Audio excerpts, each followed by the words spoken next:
reasons why PhD graduate delay for GTI program.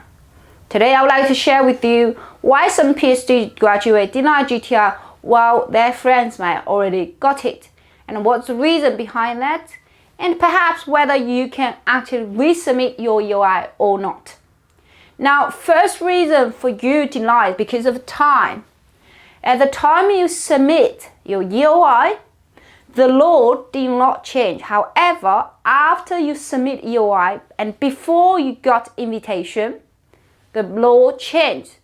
The law changed that a PhD graduate who's within 3 years graduation, 6 months of graduation, or who's actually graduating as 3 years, they cannot meet high income threshold. Okay, the time, and this is changed in February this year, about time. So if someone, let's say someone was graduated in November and they got certificate and lodged in November, and then they got invitation, it still applied to them. Or someone else, for instance, they lodged in November and at the time they graduate, they did not graduate, but then they got invitation in December. By the time they got invitation, they still hasn't received that graduation certificate. Oh, that's still okay because the law at the time did not change. Or someone in these circumstances, it's when they lodge at the same time with their friends, their friends' EOI being processed. Okay, their friends being processed, but their own EOI did not being processed, and then wait until the date of February, right? Until the law changed. And then they wonder what's going on. That's no problem with your EOI, perhaps it's because the time of lodgement. Now you wonder at the same time I lodge and they lodge, and what on earth they got invitation? I haven't been processed, right? Or I have been denied it. This is just because it can be random. I have to assure you this can be random. Just because they process at that time. That's the only reason. Their EOI being processed and your EOI was not processed, and then past the benchmark of February at the time of law change. So the law change really stipulates that if you cannot, as a graduate, being a PhD doesn't mean you are global intelligence. Well, you are for sure, but it does no longer meet the high income threshold, right? Now, previously, what does it mean, high income threshold? So this is time I talk about. The time you lodge and it was not right timing. And sometimes it's not your fault, right? I have to admit, lots of PhD approach here, they got delayed for GTI, it was not their fault. Because perhaps they submit at the same time, right? They submit same at their friends, or just because the system, just the immigration system, and somehow their EOI was not processed. So if you lodge EOI and you haven't got feedback now, you should continue. And then if circumstances change, you should provide further information. Do not wait. Do not wait. You should provide further information if you have them. Further information might including you have new publication, you have a job offer, you have something else. But because you no longer, it doesn't matter. So if you lodge the EOI last year and at that time you did not get certificate, and you wait there and hoping someone's gonna get invited, no, they're gonna reject you. Why? Because if you submit anything before February and you haven't got invited, the new law will apply to you. The new law, it will apply to you. It doesn't matter. It doesn't matter that you actually lodged before February. As long as your EOI has not decided yet, as long as your EOI has not decided yet, the new law applies to you. And then also, therefore, you're gonna need to check, am I actually meeting the new requirement now? Don't assume my friends got it, my classmate got it, or someone is actually weaker than me. I'm a proper scientist and how on earth I didn't get it. Just because of time. They got it, that's it. Off you go, you got it, run away. So if you haven't got it now, but you lodged before February, the new law applies to you. Obviously, if you apply after that, that applies to you as well. Okay, so there's no grandfather rule saying, oh, if you apply before February, old law applies to you, and if you apply after February, the new law applies to you. No. At the time, if you have not received an invitation now, the new law applies to you regardless when you lodge it. Regardless when you lodge it. Okay, so check your time. Go to your own checking email correspondence. They don't communicate with you.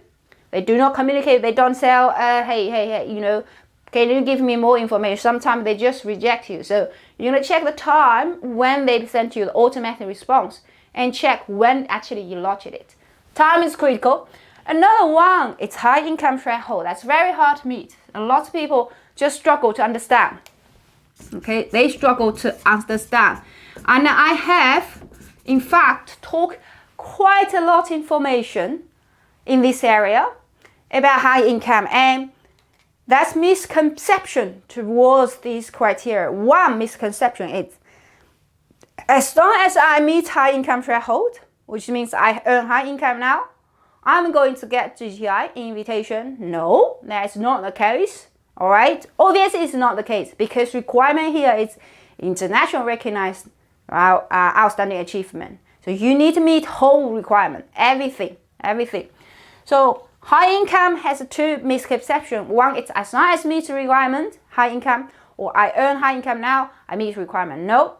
Another misconception is that, well, if I don't meet high income, I mean, I don't earn high income now, which is impossible for PhD graduate. No, it is not impossible, but nearly impossible.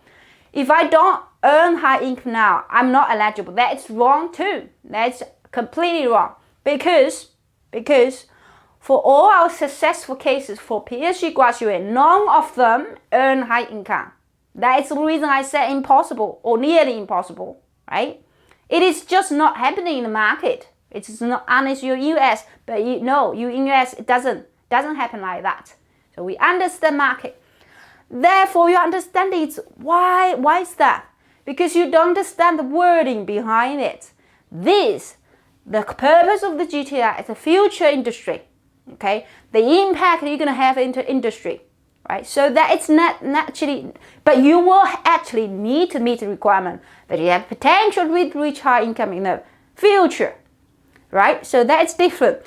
Difference between this high income, that some people, they just say, oh, none of my friends got high income, so they don't earn high income, so, and they got invitation, so I'm okay, I should wait. Yes, and again, so another problem as February thing, if you lodge that and got invitation, it doesn't matter anything about law. It doesn't matter to you, it doesn't matter anything.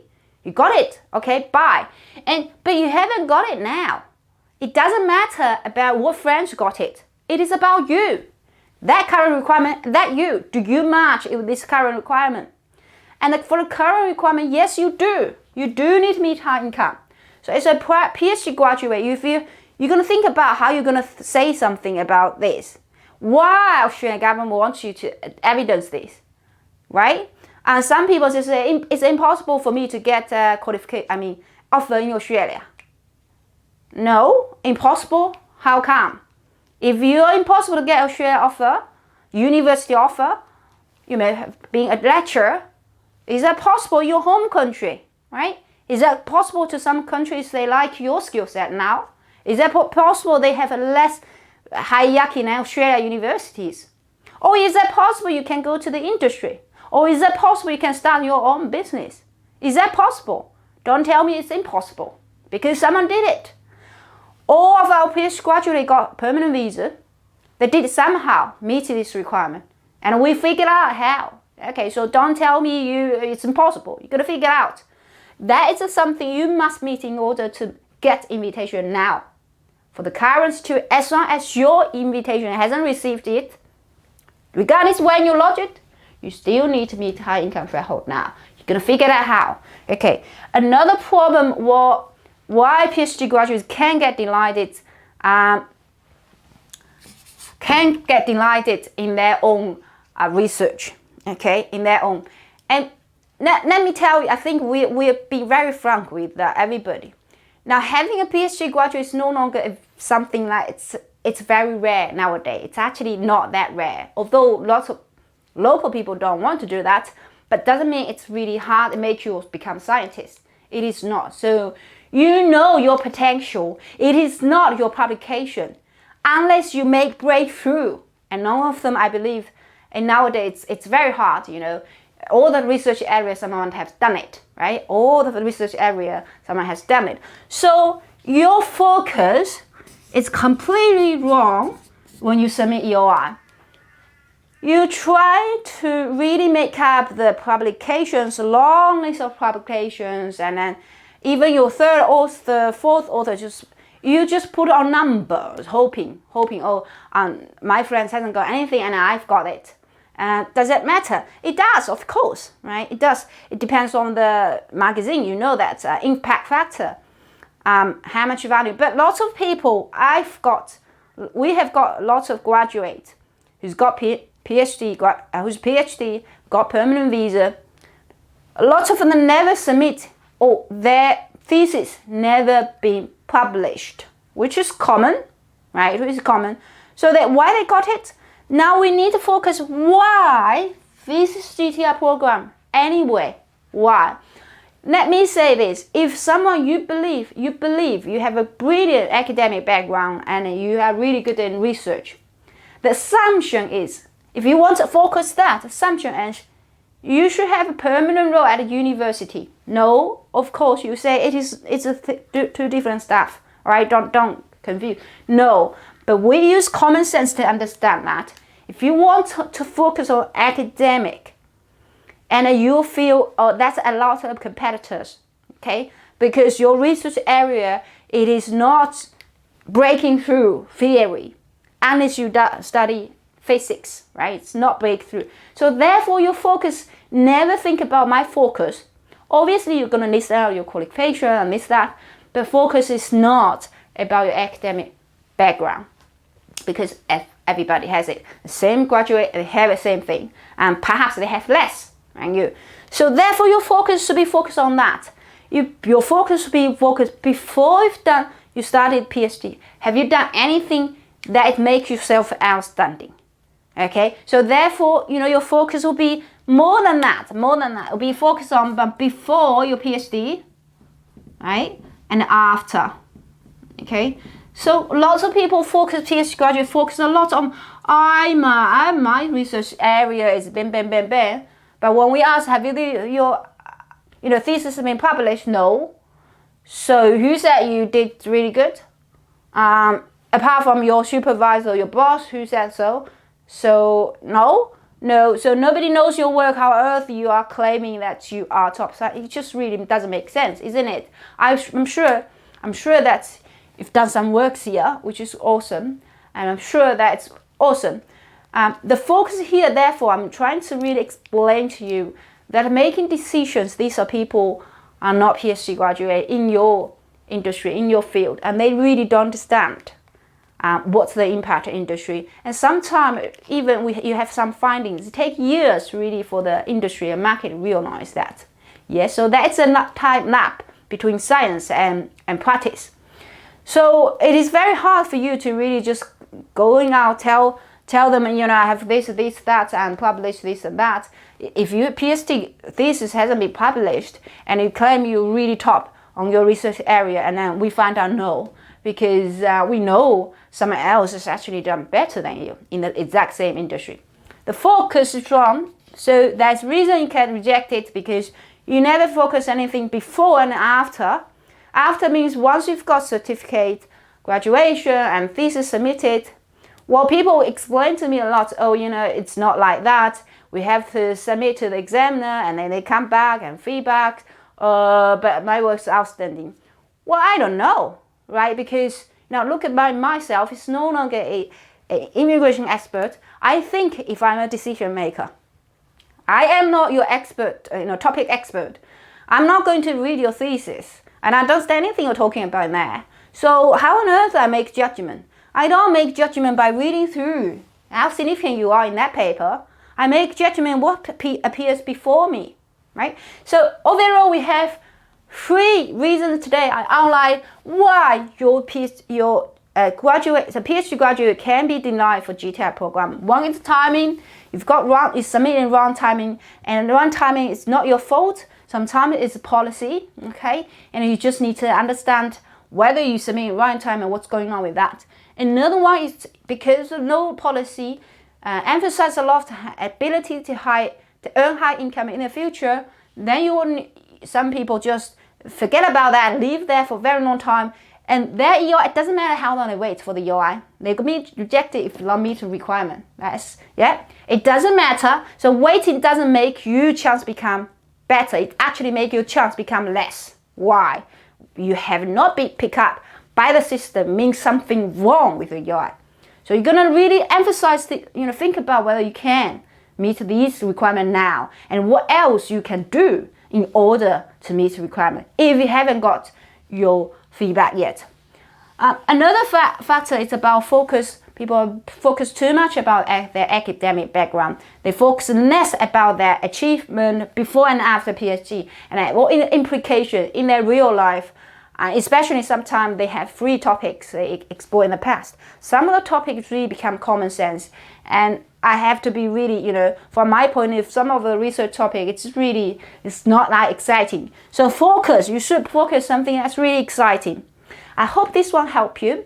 If you consider resubmit your EOI, you want to make sure everything behind this wall at Sagebook can help you to really reevaluate the possibility you get invited this time. Okay, thank you very much. If you want a free assessment for myself, please feel free to contact us. You can leave a message on Facebook, or you can leave a message here, or alternatively, you can actually send an email to us directly. I hope this found you. I'll see you next time. Bye bye.